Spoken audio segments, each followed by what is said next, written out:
शिव, ये नाम कई सारी छवियां मन में लाता है। तपस्वी, योगी, नटराज, लेकिन इन सबसे जरूरी एक और रूप है, संहारक। वो प्रकृति का एक रूप है, असंस्कृत और बेकाबू, ब्रह्मांडीय ऊर्जा का साक्षात रूप।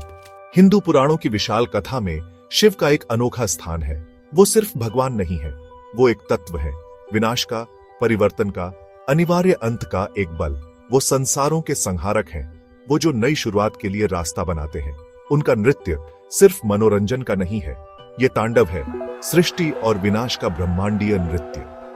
हर कदम के साथ वो विनाश करते हैं और पुनर्जीवित करते हैं।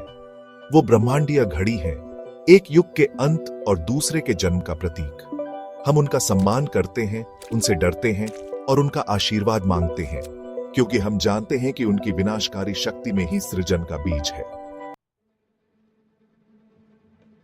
शिव, जो महान योगी हैं, स्थिरता की प्रतिमूर्ति, वो विनाश क्यों करेंगे? इसका जवाब संतुलन में है। हिंदू ब्रह्मांड विज्ञान के अनुसार ब्रह्मांड एक नाजुक संतुलन में रहता है। धर्म यानी ब्रह्मांडीय व्यवस्था बनाए रखनी चाहिए। जब यह संतुलन बिगड़ता है, जब बुराई और अज्ञानता हावी होती है, तब शिव जागते हैं। पुराण जैसे प्राचीन ग्रंथ शिव के क्रोध के बारे में बताते हैं।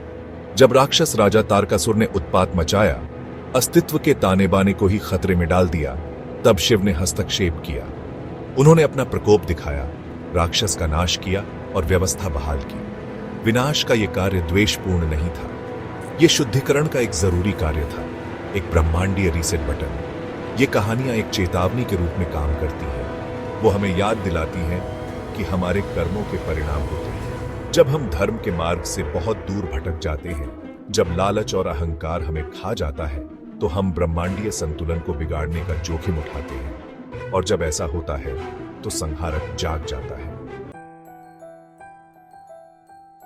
शिव का विनाश मृत्यु की अंतिमता नहीं है, ये पुनर्जन्म की प्रस्तावना है। जैसे जंगल की आग नई वृद्धि के लिए रास्ता साफ करती है, वैसे ही शिव का विनाश का नृत्य सृजन का मार्ग प्रशस्त करता है। अस्तित्व का यह चक्रीय स्वरूप हिंदू दर्शन का केंद्र है। ग्रंथ हमें बताते हैं कि विनाश के प्रत्येक चक्र के बाद ब्रह्मा, जो सृष्टिकर्ता है, विष्णु, जो पालनहार हैं, उनसे निकलकर ब्रह्मांड में नए जीवन की सांस लेते हैं। शिव की भूमिका मिटाने की नहीं, बल्कि जगह बनाने की है, एक नई शुरुआत के लिए कैनवास साफ करने की। ये विनाश का एक आशावादी दृष्टिकोण है। यह हमें तात्कालिक विनाश से परे देखना और नवीनीकरण की क्षमता को समझना सिखाता है। यह हमें याद दिलाता है कि सबसे अंधेरे समय में भी आशा के बीज रहते हैं, अंकुरित होने के लिए सही परिस्थितियों का इंतजार करते हैं। हम 21वीं सदी में इन प्राचीन कहानियों से क्या सीख सकते हैं? शिव के विनाश के नृत्य में हमारी आधुनिक दुनिया के लिए गहरे सबक हैं। हम अभूतपूर्व परिवर्तन के युग में रहते हैं, तकनीकी प्रगति और पर्यावरणीय क्षरण के युग में।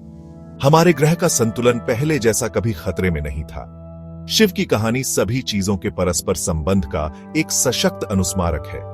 हमारे कार्यों के दूरगामी परिणाम होते हैं।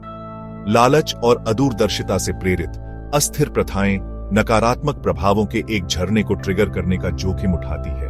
जैसे शिव बनाने के लिए नष्ट करते हैं, हमें भी बदलाव को अपनाना चाहिए, भले ही यह अल्पावधि में विनाशकारी लगे। हमें विचार और व्यवहार के पुराने पैटर्न को छोड़ देना चाहिए, जो हमें और ग्रह को नुकसान पहुंचाते हैं। शिव की कहानी कार्रवाई का आह्वान है, होशपूर्वक जीने का, स्थायित्व को अपनाने का, अपने जीवन में और प्राकृतिक दुनिया के साथ अपने रिश्ते में संतुलन खोजने का आह्वान। यह एक अनुस्मारक है कि विनाश और सृजन विरोधी ताकतें नहीं हैं, बल्कि एक ही सिक्के के दो पहलू हैं, जो हमेशा के लिए एक ब्रह्मांडीय नृत्य में बंद है।